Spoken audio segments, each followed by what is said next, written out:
Okay, so that's how you showed up. Congratulations. If you notice, there are about 200 million sperm for one egg. So one egg is patiently waiting, and 200 guys are racing, and they don't want to stop for directions. So only one of them makes it. But here you are. Okay, at the moment of conception, you have 23,000 genes. A gene is a stretch of DNA that codes for a unit of what we call heredity. And a unit of heredity is a protein. So a gene makes a protein. You have 23,000 of these, but they don't act by themselves. They act in cooperation with other genes. DNA stands for deoxyribonucleic acid, which are 4 chemicals or 4 bases. And instead of remembering the whole name, we can say A, T, C, and G. A stands for adenine, T, thymine, C, cytosine, and G, guanine. So A, T, C, and G are the 4 alphabets of life. So in the English language, we use 26 letters, but life uses 4 letters, and that's your life, the life of a mosquito, the life of a rhinoceros, the life of a primate, the life of a banana, the life of a rose, anything that we call life, only 4 letters. It's called economy of expenditure of energy. Do less and accomplish more. And so these 4 letters create the genes that we have, 23,000, half from your father, half from your mother. The actual chemicals that make the DNA, I mentioned, the chemicals are made of molecules, they're A, T, C, and G, but the atoms that go into those are mostly carbon, hydrogen, oxygen, and nitrogen. So 4 atoms make up of about 95% of all the atoms in your body. The other 5% are from all the other elements of the periodic table. So where do these atoms come from? The atoms come from the crucible of burning stars. The carbon going to your, making up your fingernail, the oxygen going to your brain, they may have come from different galaxies in different eons of cosmic history. In fact, the hydrogen goes back, some of it, to the Big Bang. 13.8 billion years in cosmic time. So please don't blow it. Okay? It took you 13.8 billion years to get here. So the atoms are coming from different stars, different galaxies. And now, during the 9 months that it takes to manufacture, literally, a human baby, the baby actually, the development of the baby, which is called morphogenesis and differentiation. So morphogenesis, to give rise to form. Those chemicals are just chemicals. But you are this. So in order to get to form, that process is called morphogenesis, to give rise to form. And it's also called differentiation, how the one cell becomes the 100 trillion cells that it takes to make a baby. 100 trillion cells, which is more than all the stars in the Milky Way galaxy.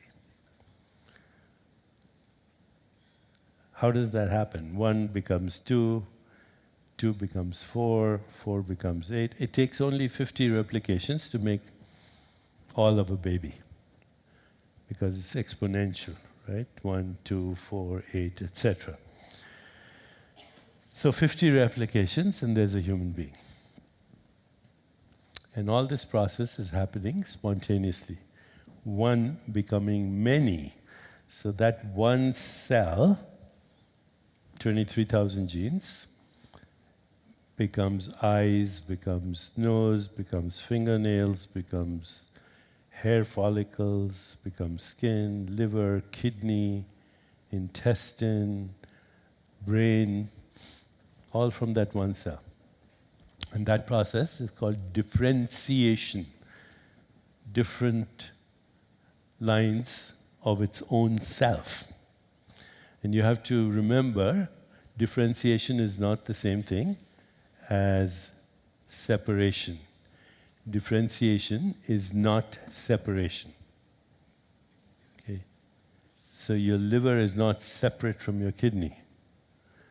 Your kidney is not separate from your brain. We, as doctors, when we study, we think of different parts of the body.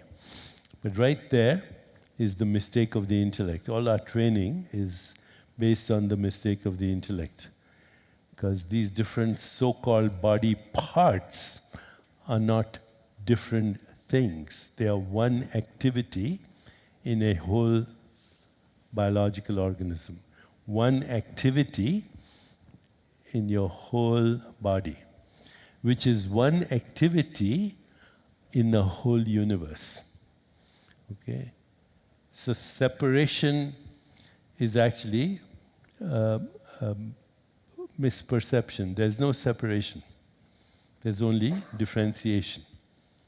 But it's the same cell. Remember, it's the same cell and the same atoms that come from the universe.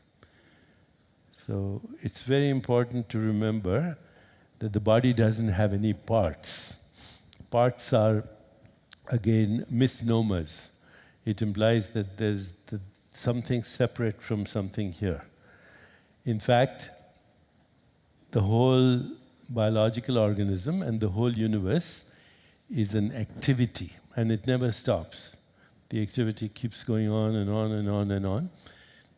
So when we look at that activity, in a moment of perception, we call it a thing. I look at you and I say, there she is, as a body, right? But that's like taking a picture. If I took your picture and I showed it to someone, and I said, what's your name? Ashley. That's Ashley. Then I think if the person was in their right mind, they would say, no, that's not Ashley, that's a photo of Ashley, right? So in the bigger scheme of things, we are also confusing ourselves with our photos. You're not your photo. This is a photo. And if you took a photo of this when I was a baby, it would have looked a different photo. Was it still me? Yes, of course. Right? So when we look at things and we call them things, then we are mistaking them for what they're not. We're mistaking the photo for the thing in itself. The thing in itself is a constantly moving activity of the universe. So this process, morphogenesis, differentiation, it's a dynamic activity. So think of your body as you would think of a verb. The whole universe is a verb. There are no nouns in the universe. Nouns are conventions of language. And we create nouns in our mind when we take photos. But actually everything is constantly on the move. The universe is on the move. And this principle is called self-organization. Self-organization, self-regulation, self-evolution, differentiation, morphogenesis. It's all a process. And your physical body is part of a process that is actually a universal process. Now it's very interesting that in those 9 months, as the baby is coming into existence as a human form, it remembers all its previous forms. So first you look like a reptile, then you look like an amphibian, then you look like a primate, a mammal, and finally, at last, just the last few maybe days before you show up, you look like a human being. 65% of your genes are the same as a banana. 70% of your genes are the same as a fruit fly. Okay, 80% of your genes are the same as a mouse. 98 point something, almost 99% of your genes are the same as a monkey. So what's happening? Life is evolving as you. And it's been going on since the beginning of time. What was there before time began? Well, you'll have to read my next book. Okay? But ever since time began, you've been on a journey. You've been on a cosmic journey.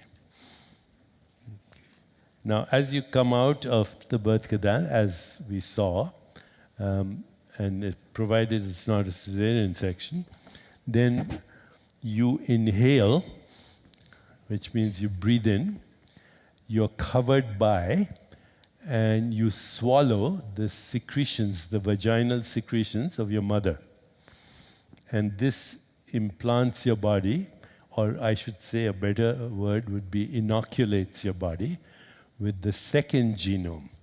And this genome we call the microbiome. It is the bacteria of our planet that are recycling through earth, through water, through air.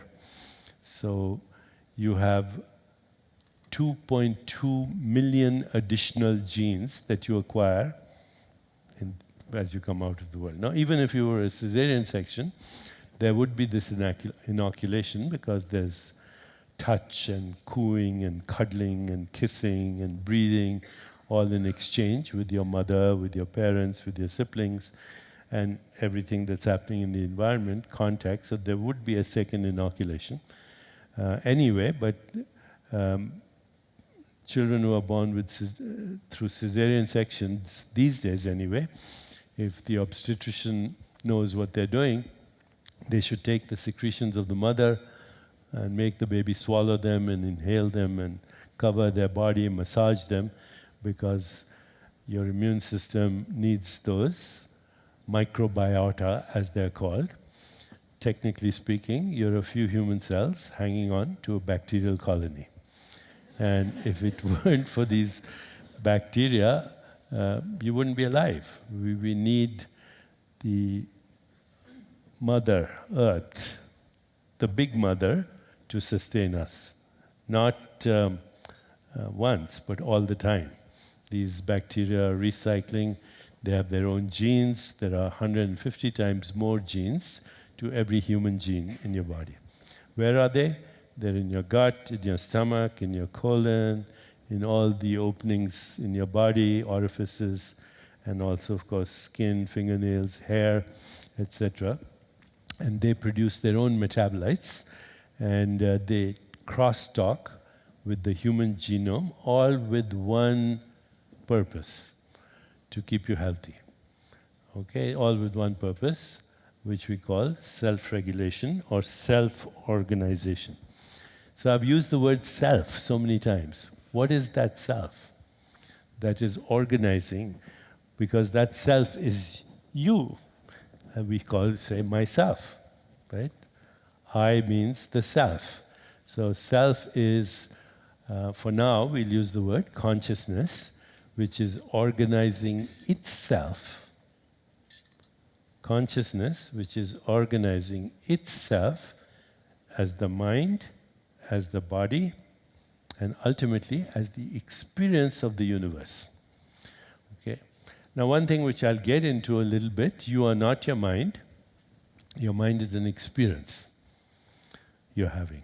You say, I had this thought, I had this feeling, I had this desire. So I is obviously not the thought. I is the one that's having the thought. So the thought is an object that is organized by I to have an experience of itself. Okay, so your mind is your thoughts, your emotions, they're mental objects. Your body is a collection of physical objects, and so is the universe, and they're all organized by you as you organize yourself through a process called recursion. Recursion means you repeat the past, and then evolution, which means you take a new step of creativity. Recursion and evolution at the same time. And all the time, body and mind are happening at the same time. Okay, so this was the basis of the book Super Genes, which was based on the interaction between the microbiome, the genome, and the epigenome. So now we've introduced a new term. I just told you microbiome is the bacteria, bacterial genes. Genome is what you got from your parents. And epigenome means above the genes, is a sheet of proteins that are made by the genome and the microbiome. And these proteins are actually in response to life. So once you come out, now you start to have experiences. Eating, breathing, digestion, metabolism, elimination, the five senses, sound, touch, sight, taste, smell, thoughts, emotions, feelings, desires, imagination, love. Every experience actually activates the genome to produce these proteins, which are called the epigenome, which then regulate the genes. So it's all self-regulation. It's all being created by you, the self. The self that at this moment may be calling itself Deepak or Ashley or whatever, Tom or, Punacha, Renee.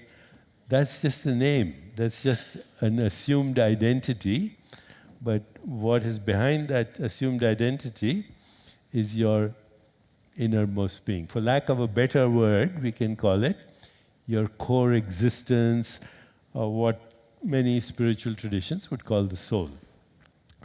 That consciousness that has identified itself with a name and with a form and with an experience. So who are we? We are the universal consciousness that has attached itself to name, to form, to history, to experience, and then you say, oh, I'm Deepak. But that's not the real you. The real you is, we start our meditation with, who am I, right? Well, the answer is, I'm a stardust being on a cosmic journey with self-awareness, which will be a deep explanation in the next book, which will be out in about 2 weeks. Okay, so for our purposes then, for practical purposes, we can say that the body is a dynamic activity of seemingly non-change in the midst of change. Of course, your body is changing, right? It's been changing from the moment you were conceived. It's changing now. It's not the same body that you had yesterday. It's not going to be the same body that you have tomorrow. It's not the same body that you had a year ago. 98% of all the atoms in your body are molecules. They recycle once a year. With every breath that you breathe in 10 to the power of 22 atoms. 10 followed by 15 zeros. With every breath, you breathe out 10 to the power of 22 atoms. So right this moment, we are breathing in and breathing out 10 followed by 22 zeros of atoms. And we're all intimately sharing our organs with each other right this moment. No separation, right? Walt Whitman said, every atom that belongs to you as well belongs to me. You right now have 1 million atoms in your body that were once in the body of Jesus Christ, or Buddha, or Michelangelo, or Donald Trump. In just the last 3 weeks, a quadrillion atoms have gone through your body that have gone through the body of every other living species on this planet. So your stomach is new every 5 days. Your skin is new once a month. Your liver every 6 weeks. Your skeleton every 3 months. And DNA, which I just shared with you, holds memories of millions of years of time, millions of years.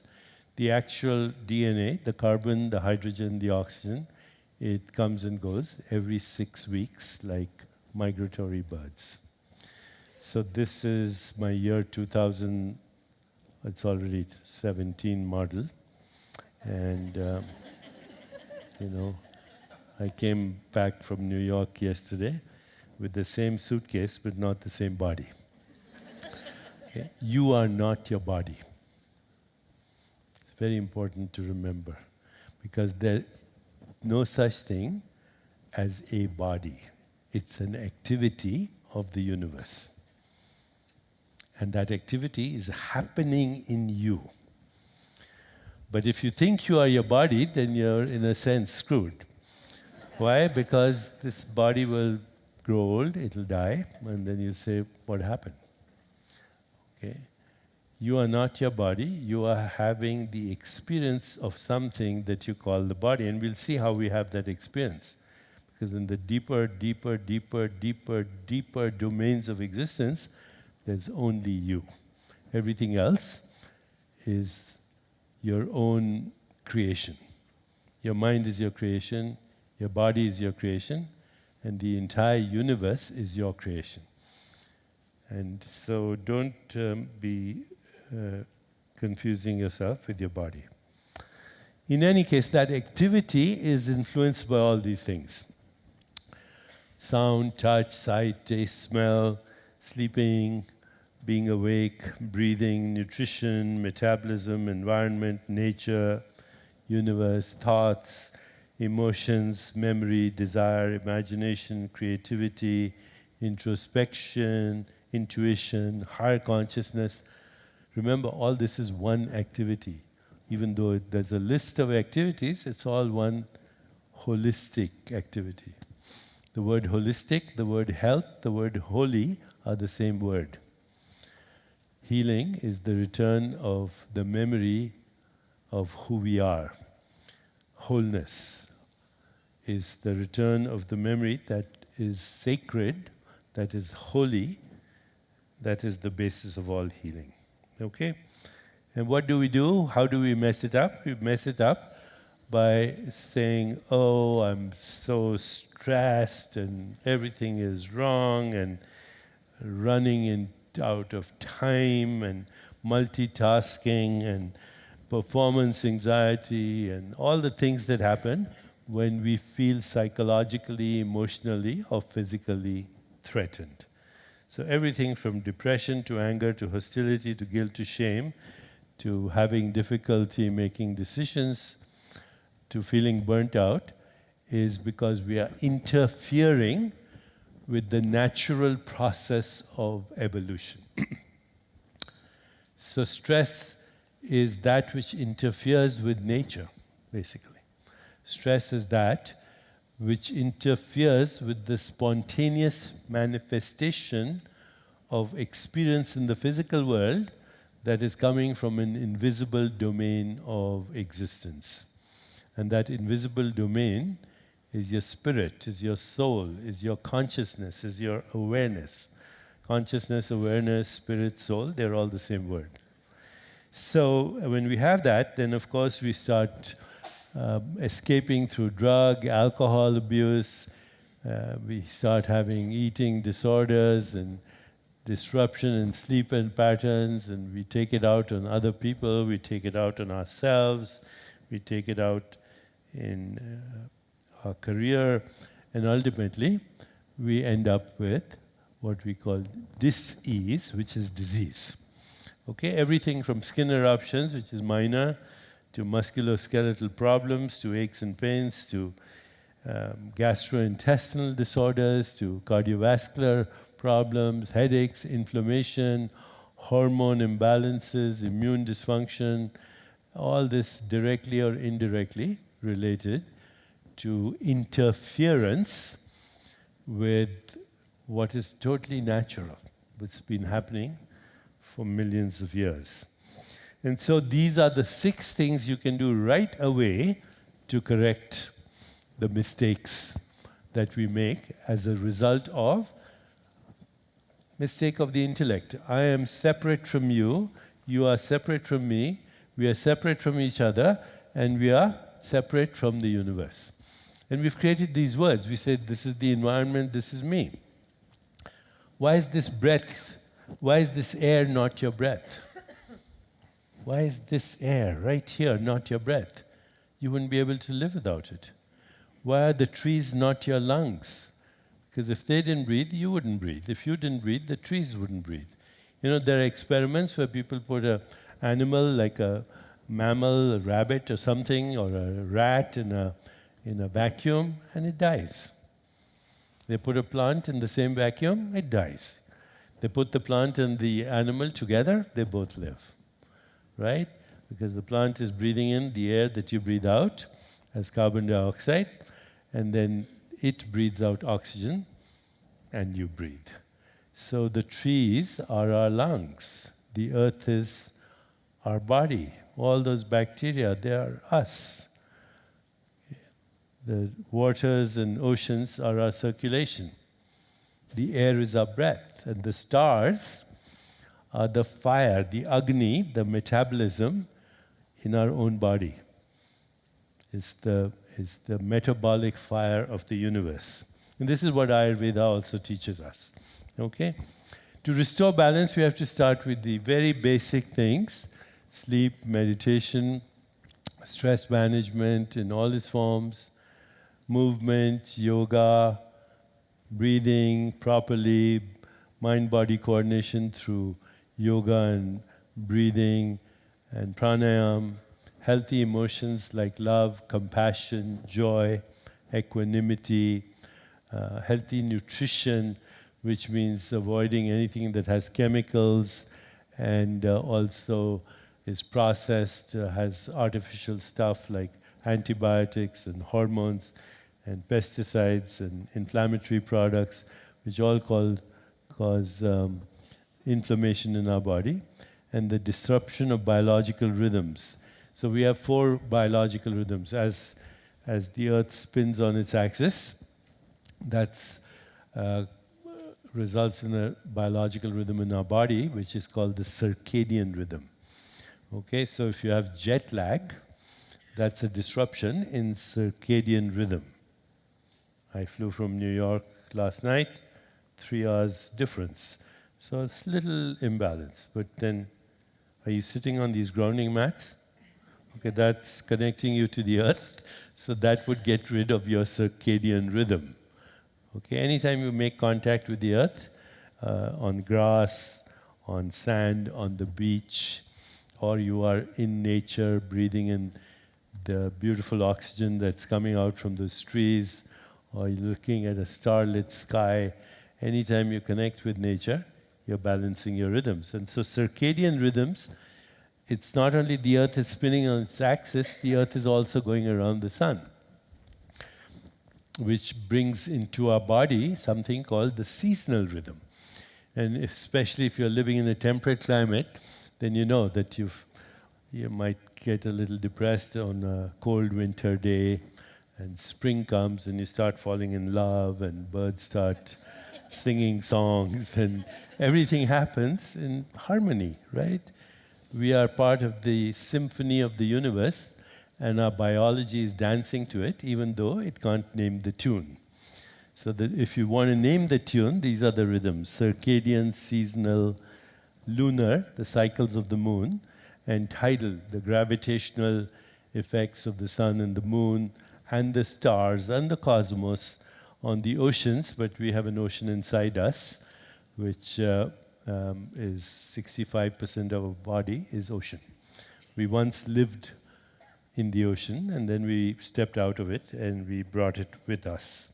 So when you ground yourself right now, as you're doing, then you're connecting to the earth, but the earth is also connecting to the solar system, and it's connected to the whole universe.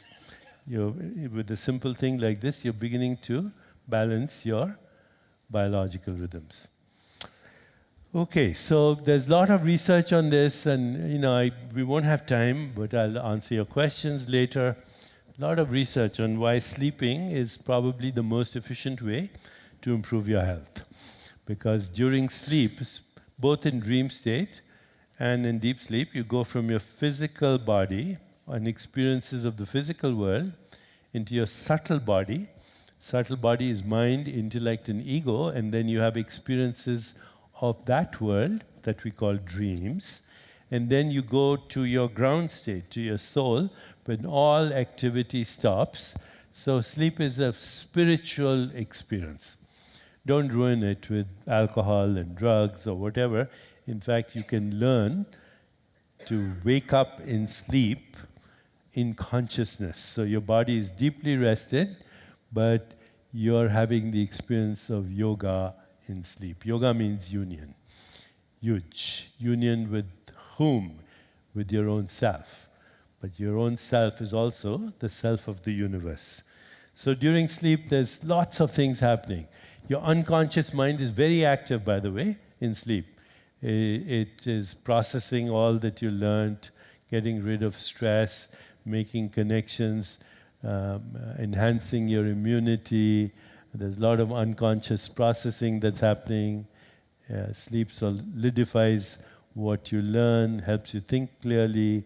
It balances hormones, so you maintain normal weight. It decreases the overall risk of death. And of course, meditation is doing that too. But when you combine meditation with good sleep, then you're actually getting in touch with your soul.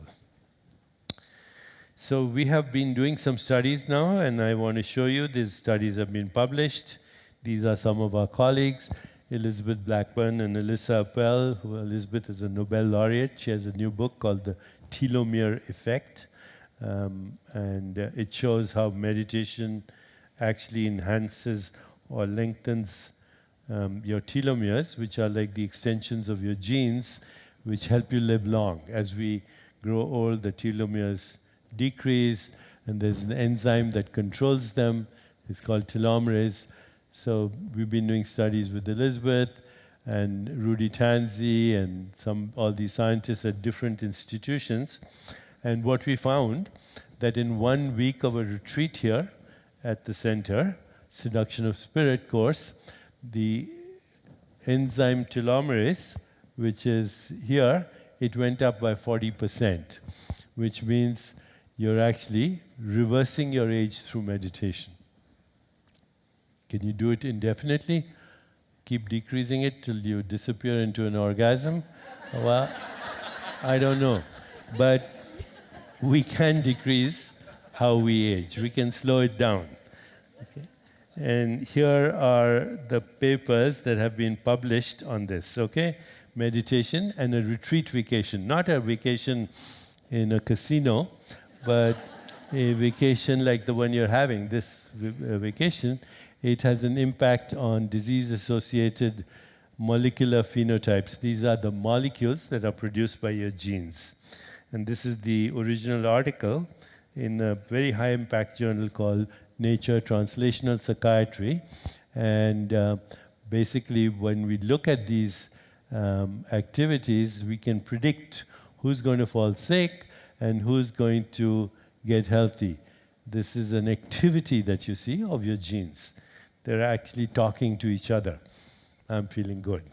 And then when they feel good, your body feels good, your body feels good, and your mind feels good. Your spirit feels light, lightness of being, joyful, energetic body, alert mind.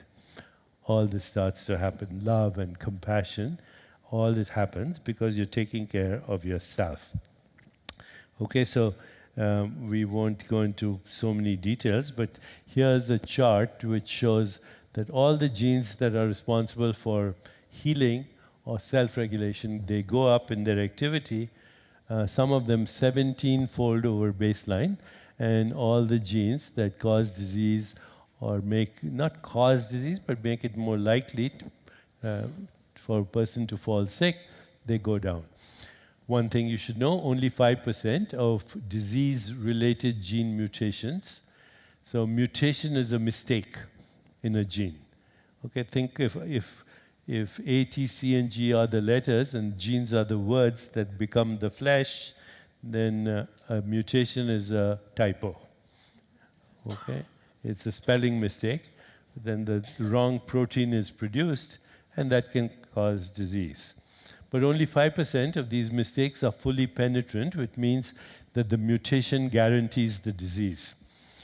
And this is where we need to do research. Somebody has a BRCA gene that guarantees the disease, or of the 40 or 50 genes that predispose you to Alzheimer's, only 2 or 3 actually are fully penetrant. And that's true of all diseases, which means 95% of chronic illness, we have the ability to change the expression of that. We have the ability to participate and change that outcome. That's what epigenetics is all about. Okay, epigenetics is all about, and you don't have to go into details right now because these are chemic names which may or may not be familiar to you, because you have to be a molecular biologist to understand what DNA methylation means, what histone modification means. But basically it means that how you live your life, which includes everything from not only the things I mentioned, but how you think, how you feel, how you speak, how you relate to others, how you interact with each other, your diet, your lifestyle, drugs if you take, or even if if your mother took something, that all affects gene expression. And so those blue balls that you see, those are proteins called histones, and the DNA is wrapped around them. And then every experience we have, it shapes, like think of a string of beads, and the beads are all kind of close to each other. They're wrapped around my hand, and every experience changes or modulates which genes are close, which genes are further away from each other, and that influences how they express themselves. There's no difference between what's happening in your mind, in your consciousness, in your emotions, in your body. This is a diagram of the microbiome. So this is a nerve that's called the vagus nerve. It comes from, the word vagus means vagabond. So there is the two of these. They're coming from your brain. They influence your heart rate variability, which is a sign of stress. They influence all the organs in your body. They influence the microbiome, all those bacteria, which also make chemicals that go back to feed your brain, and they influence your mood, cognition, and everything else that we call life, all one system. And by the way, this nerve is the one that you stimulate when you practice yoga. So when you do cat-cow, or you do Surya Namaskar, sun salutation, this is the nerve you're stimulating. And this nerve actually causes these very profound changes that heal your body. So yoga is not just exercise. Yoga is actually activating healing and self-regulation in your body. The vagus nerve is very important. And there's bidirectional traffic, which means traffic from the brain to the body and from the body back to the brain. Here's a study published by our scientists at the center, along with other scientists, which showed that the practice, so before meditation you say what? Who am I? What do I want? What's my purpose? What am I grateful for? Well, it changes your body. Just being grateful changes your body. This is a study in heart failure patients and inflammatory markers that went down, published in a journal from Columbia University in New York. And gratitude also physically changes your brain. Okay, so your brain actually changes and gets activated in the frontal part of your cortex, which regulates different parts of the body. Okay, now what we're looking at is something called biofield science. So biofield science says that our bodies are like electrical batteries. The earth is like that too. And so is the whole universe. It's an electromagnetic field. So the biofield is the energy that comes from your body. And this biofield, the coherence, the order or the disorder of the field corresponds in many cases to how you're feeling. So if you're feeling anger and hostility and mistrust and cynicism and guilt and shame and depression and fear, then your biofield will be not so coherent. The human biofield can be measured about 8 feet from where you are. But of course, being part of the electromagnetic field of the cosmos, it extends indefinitely. So right now, all of us are emanating a biofield depending on the state of our well-being. And our biofields are interfering with each other's because they're electromagnetic fields. And so we are being regulated by each other. We are regulating each other. We are being monitored by each other. And we are monitoring each other. So there's no such thing as the separate self. There's no such thing as the separate body. There's no such thing as the separate mind. Our minds are embodied, but they're also relational. We cannot separate. You cannot separate yourself. You know, I told you, you separate the animal from the plant, it dies. You separate the plant from the animal, it dies. But at a deeper level, there is no such thing as the separate self. We are all part of one body. We call it the universe. We are all part of one mind. Whatever you want to all call that one mind. God, the Ein Sof, the infinite spirit, the non-local consciousness, awareness, it doesn't matter. So now we have the ability to actually measure the biofield. In fact, you're regulating your biofield right now by sitting on these mats which are grounding you to the earth. Okay? And our collective biofield is going through these walls. Electromagnetic energy has no walls. It's not impeded. That's why you can send somebody a text message or an email or a photo or a song, and we're doing that right now on Facebook. And so we're all connected. And so how you feel influences how other people feel. Who you are, not what you say, not what you do, but how you're feeling right this moment. So if we are all feeling happy and contented and joyful right now, then people on the street will start smiling even though they don't know what we're doing. It's the only way to change the world, is to change ourselves, because we are the world. We are the universe. Okay, so this is now all the energy medicines, everything that people call Reiki and energy medicine. This all can be understood as biofield medicine. This is an emerging frontier. These two papers have been published, and most of the scientists here are from here, and they have been published in good journals.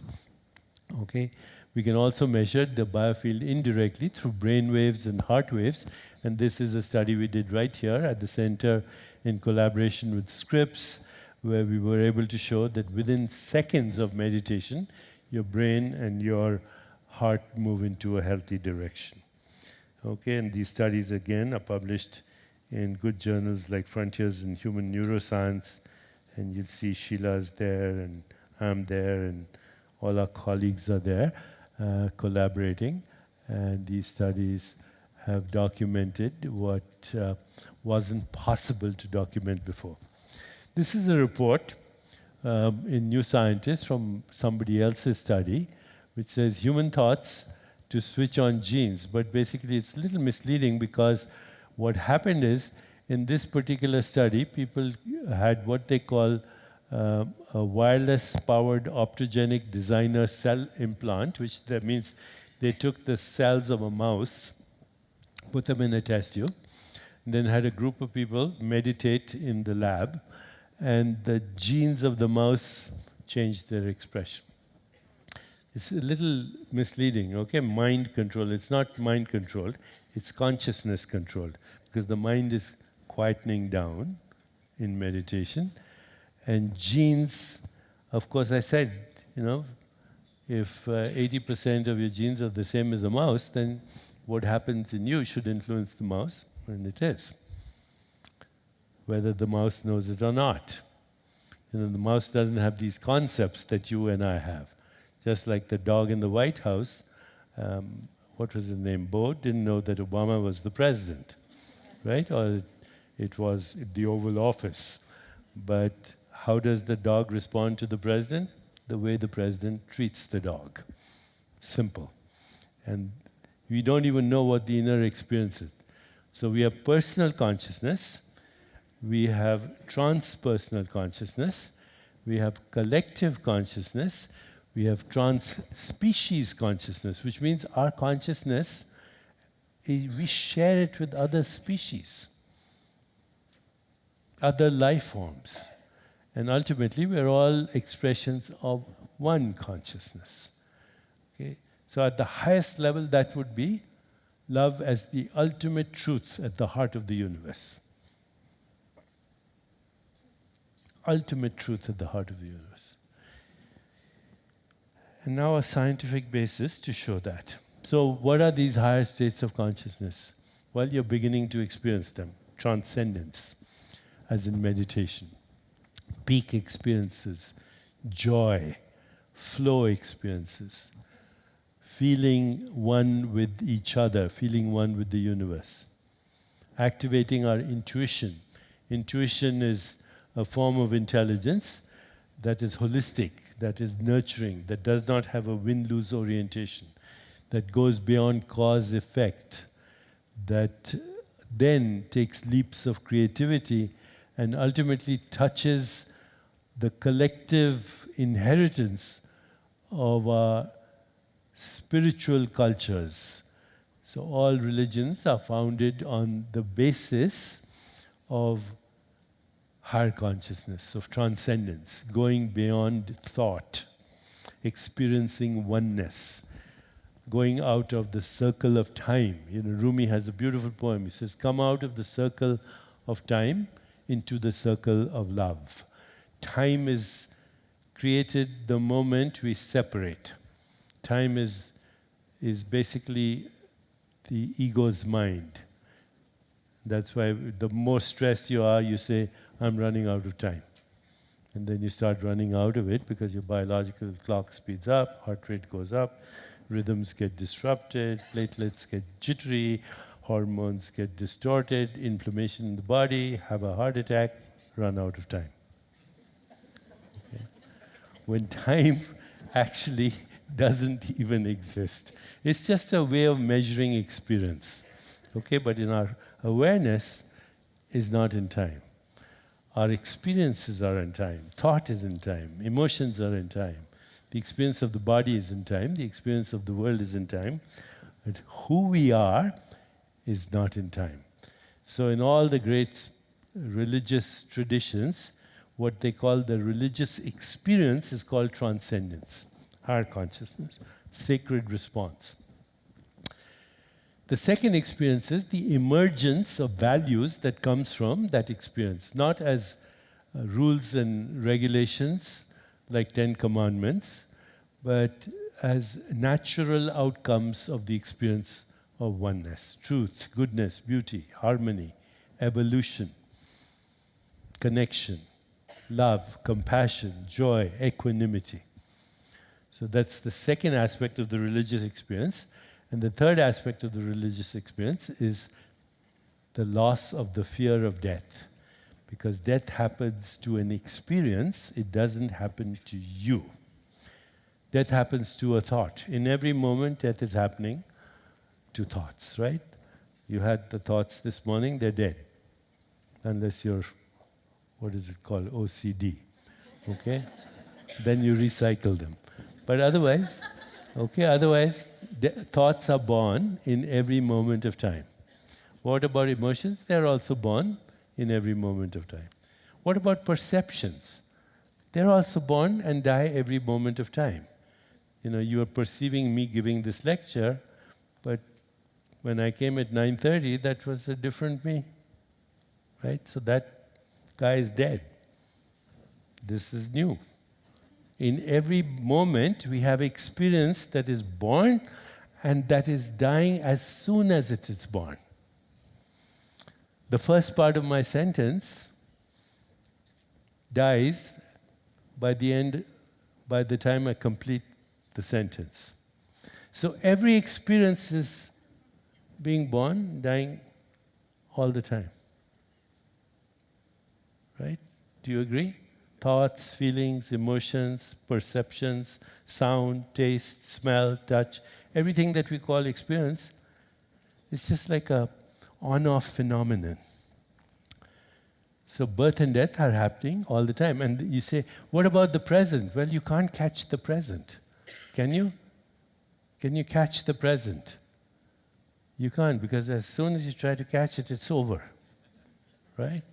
That's why the German philosopher Ludwig Wittgenstein, he said, our life is a dream. We are asleep.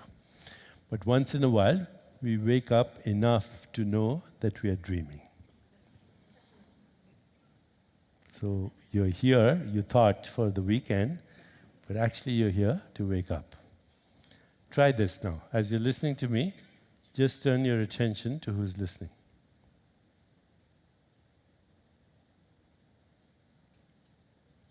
So be aware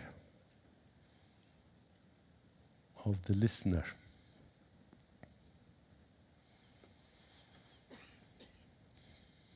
And what you're experiencing right now is your being. Being is a presence. It's prior to thought, prior to emotion, prior to experience. Without being, there's no experience. The experience is in time. Comes and goes, comes and goes, comes and goes. But being is not in time. And being is who we are. That's when the Bhagavad Gita, when Lord Krishna is teaching Arjuna, he says, your innermost being, yourself, was never born and is not subject to death. Water cannot wet it, wind cannot dry it, weapons cannot shatter it, fire cannot burn it. It was never born, and it will not die.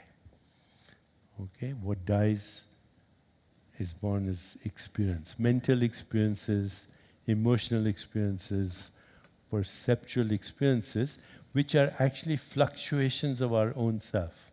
What's a thought? It's a modified form of yourself. A thought is a movement of consciousness. What's an emotion? A movement of consciousness. What's a perception? A movement of consciousness. So your mind, body, universe are constantly going on and off, and what's going on and off is you. The self of the individual, which has attached itself to certain memories, certain desires, certain experiences, and taken name and form. But as long as we identify with the name and form, then we're in a sense living in the dream. To wake up to the dream is to wake up to the presence that is always there. The presence that you experienced just now was there when you were a baby. It was there when you were a teenager. It's always been there. It has taken innumerable forms.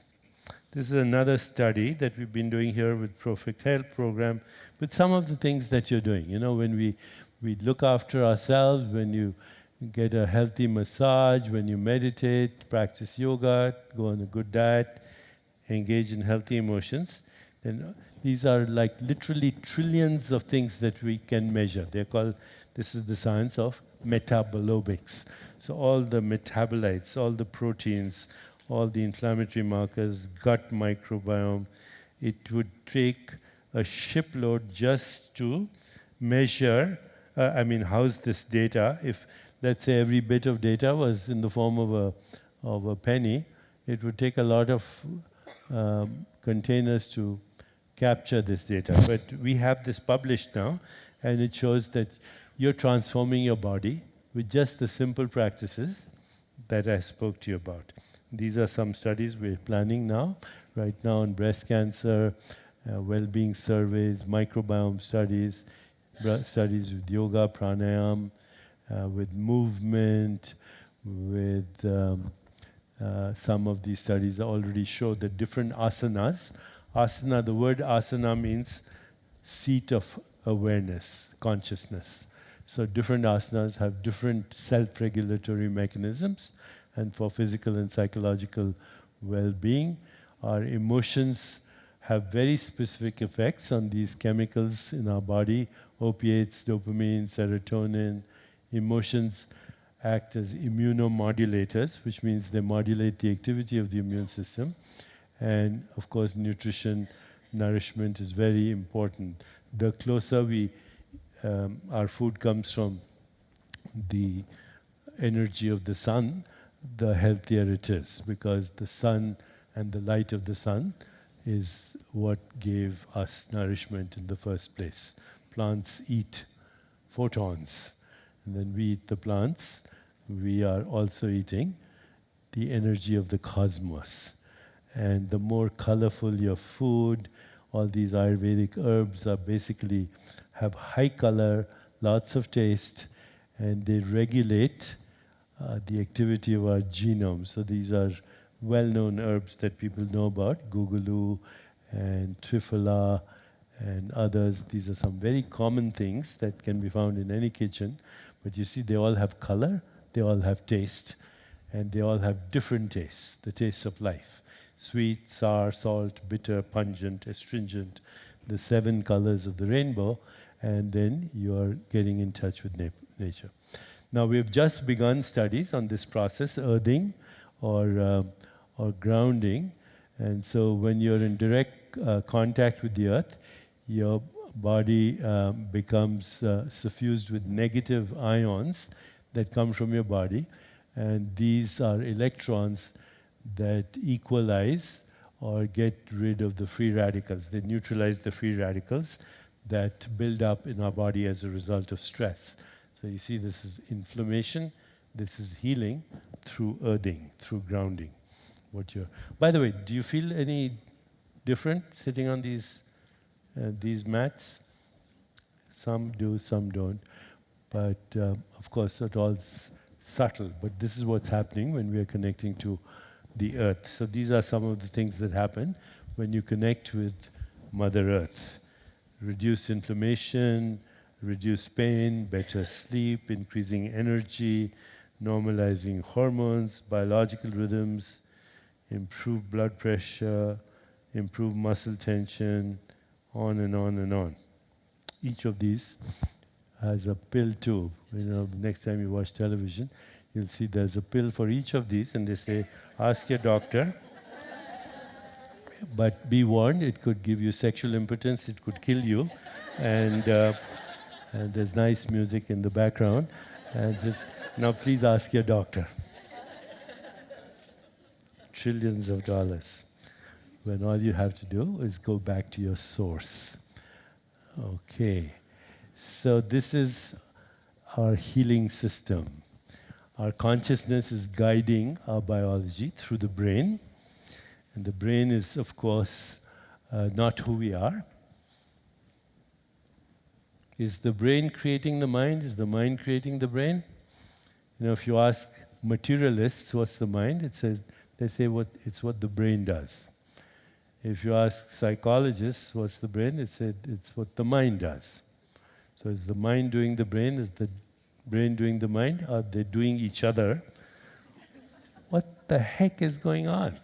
Well, it's you, which is neither the mind nor the brain, but the consciousness, which is not in time, which is our inner self, our innermost being, that is orchestrating this whole activity, mind, brain, body, chemicals, gene expression, all self-regulation. That's why we say self-regulation. So, your body is a process, it's not a thing, it's not a structure, it's a verb, it's not a noun. Your body is also an energy and information field. Your genes and their expression are influenced by your thoughts, emotions, relationships, your social interaction, environment. This is the science we call epigenetics. You can change the neural networks of your brain to optimize your well-being. And this is the science which we call neuroplasticity. I said to you, only 5% of disease-related gene mutations are fully penetrant. You can change your relationship to time by always coming back to this moment. I shouldn't even say moment, because moment passes as soon as it happens. Coming back to the presence in which you're having experience. Self-referral. Being aware. Ask yourself, who is listening right now? Feel your body. So who's feeling this body? Who's having this thought? That's why those questions that we start with our meditation are so important. Who am I? You're not your name, you're not your form, you're the consciousness of the universe. What do you want? You want to know yourself. What else is there to know? If you don't know yourself, how will you know anybody else? Okay? You want intimacy with your own being. What is your purpose? To evolve. What are you grateful for? Existence. We didn't ask to exist, but here we are. Okay? So, as we practice these very simple things, we start to transform our relationship with time, because we know that our true being is not in time. And for all this, the key is self-awareness. And when you are self-aware, you reinvent yourself, your body, your mind, etc. Now we can extend this, those are the 6 pillars. We can start to begin to question our body as a thing. Your body is not a thing. It's a bundle of sensations, images, feelings, and thoughts in your own self. We can start to engage in a different way in which we experience time and therefore how we age. We can make sure that sleep becomes a spiritual experience. We can even learn what is called yoga nidra, so we start to have witnessing awareness in sleep. Meditation, of course, is something which is very crucial. We can be a little more mindful of what we put in our body, taking a few micronutrients if necessary, probiotics if necessary, not getting hung up on chemicals, practicing yoga and pranayama, making sure we move, not putting any toxin in our experience of life, whether it's a toxic environment, toxic relationships, toxic food, toxic behavior, learning to be adaptable and flexible, having a youthful, I'm not saying that, you're childish. You might even make it to the White House with that. But by youthful, I mean childlike innocence. What is childlike innocence? Wonder.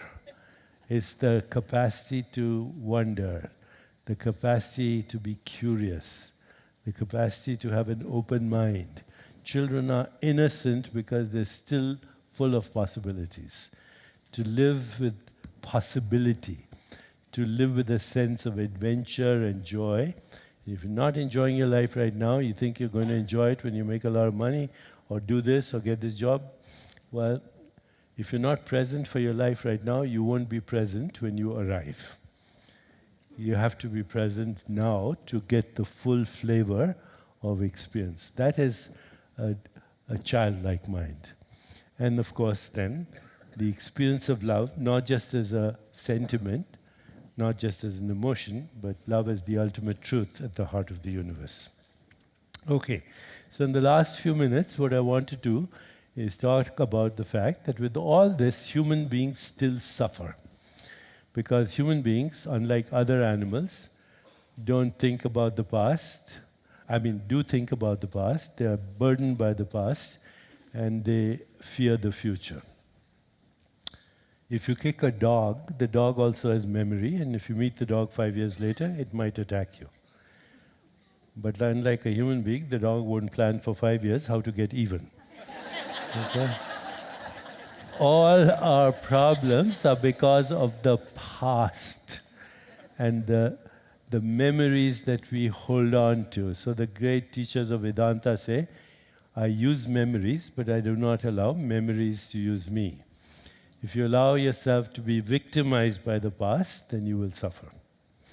If you allow yourself to imagine something in the future which hasn't yet happened, then you're playing not with reality, but something that doesn't exist.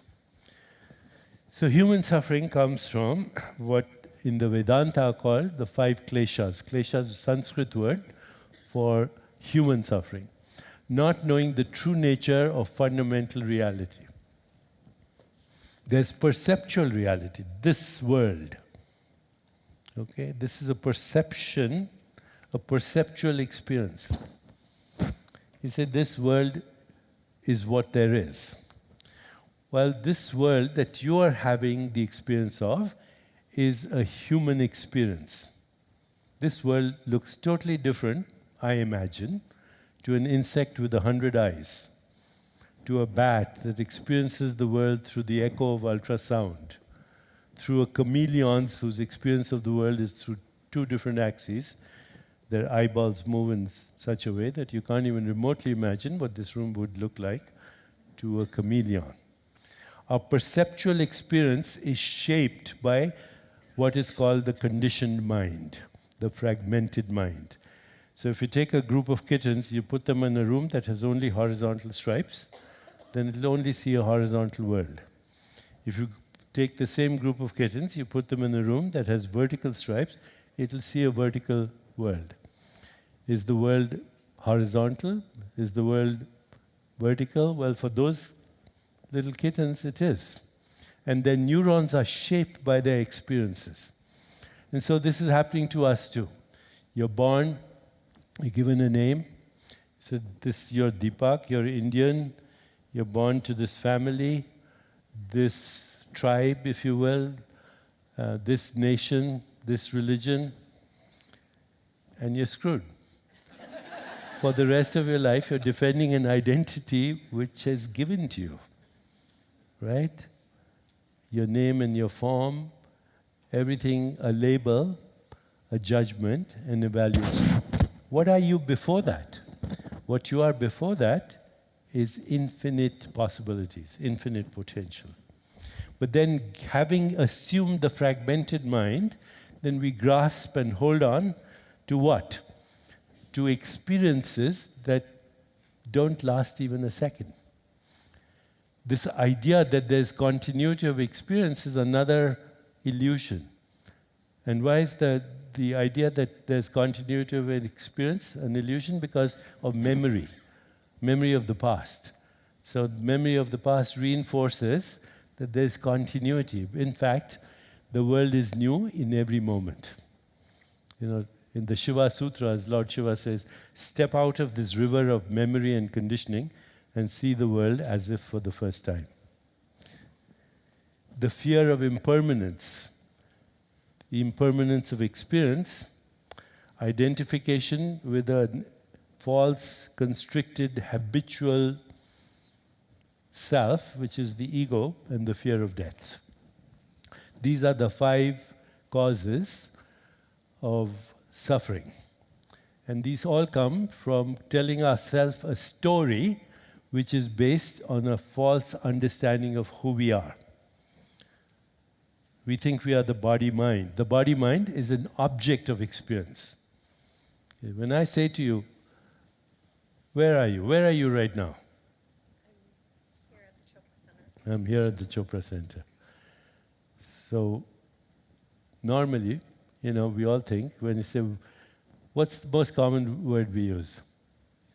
In any language? I, right?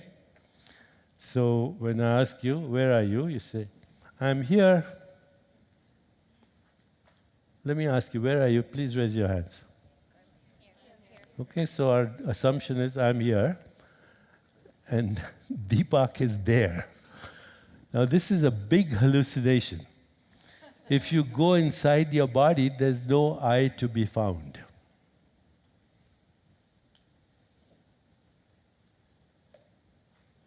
There's no I here, there's no I here, there's nothing.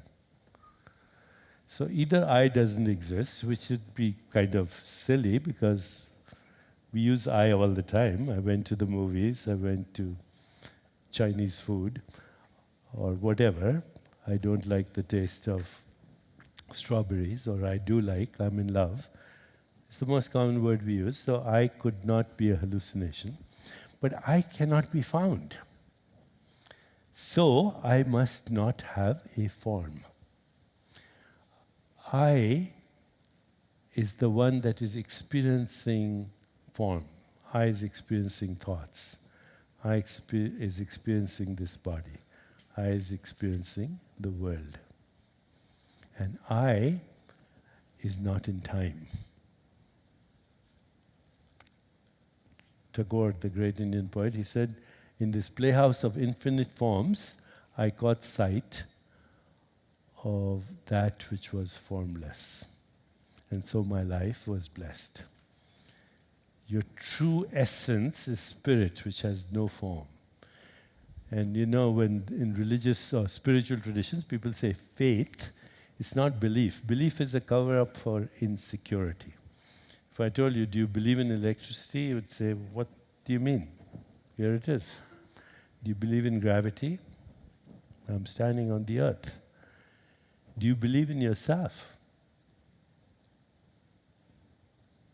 I exist. Where is that exists? I can't see it. Why can't I see it? Because it's the one that is seeing. Why can't I touch it? It's the one that's doing the touching.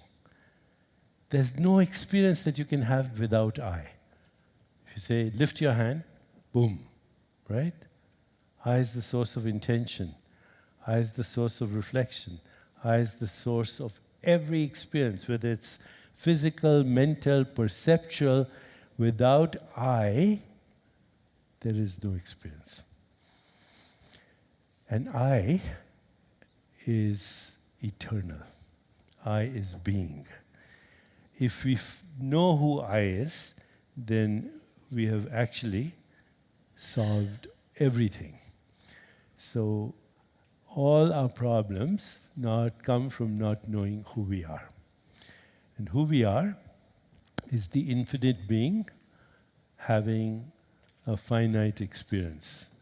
You know, you've heard these expressions, Teilhard de Chardin, who says, we are spiritual beings having a human experience. Well, I would phrase it a little differently, depending on the audience I'm with. We are non-local beings having a local experience. Non-local means no location in space or time, but having this local experience. And so when we get in this place, there are very practical values. We start living in possibilities. We start living in creativity. We start harnessing the power of intention. We experience synchronicity, meaningful coincidences, good luck, being in the right place at the right time. Now, if you ask people who have achieved extraordinary things, they say, I was in the right place at the right time. I was lucky. God was on my side. I was in a state of grace. There were many coincidences. It all means only one thing. They were connected with themselves. And being connected with themselves, they were connected with all that exists, because the self, as I said, of the individual is the self of the universe. The Sanskrit expression, Atman is Brahman. So at this level, and only this level, there are solutions to perceived problems. Otherwise, you can't solve a problem that was created by the mind with the mind. The mind is a hindrance. What you need to do is get to the source of mind. And the source of mind is the source of thought, is the source of perception, is the source of every experience. An object of experience cannot be the source of experience. I'll repeat that sentence. An object of experience cannot be the source of experience. Or, to say it even further, deeper, an object in consciousness cannot be the source of consciousness. So we have all these scientists looking for consciousness in the brain. They can't find it. looking for consciousness in the body, looking for consciousness in the universe. Can't find it. Why? Because it's consciousness that's doing the looking. Okay. Consciousness cannot be found in an object in consciousness. Consciousness can only be found by going back to the source, which is really the true meaning of yoga. Okay? Yoga, yuj, going back to your source, whether it is through all the practices, the 8 limbs of yoga, yamas and niyamas and pratyahara, which is withdrawal of the senses, pranayam, yoga asanas, dhyan or dharana, focused awareness, dhyan, meditation, and samadhi, transcendence. These are all come together so we can find ourselves. And when we find ourselves, when we return to the self, we actually discover all the secrets of the universe. So we took a journey here, starting with how we came into this name and form. But remember, it's our destiny to assume infinite names and forms. And don't get stuck on one name or not one form. Rumi's poem, when I die, I will soar with angels. But when I die to the angels, what I shall become, you cannot imagine. What I shall become, you cannot imagine. Imagination, as even Einstein said, is much more important than knowledge, because imagination comes from our consciousness, and then there's knowledge, then there's creativity, and then there's all the other things that we call reality. There's awareness, thought, feeling, perception, reality. That's the sequence. Many people who study philosophy, they say, oh, I've heard this, Descartes said, I think, therefore I am. Well, Descartes was wrong. I am, therefore I think. Because without being, there's no... Being has to be there first, and then thought and feeling. So that's basically why you're here this weekend, to experience the self, and that's real ultimate rejuvenation and renewal. So let's take a break for half an hour, and then I'll be happy to answer your questions. Okay? Thank you.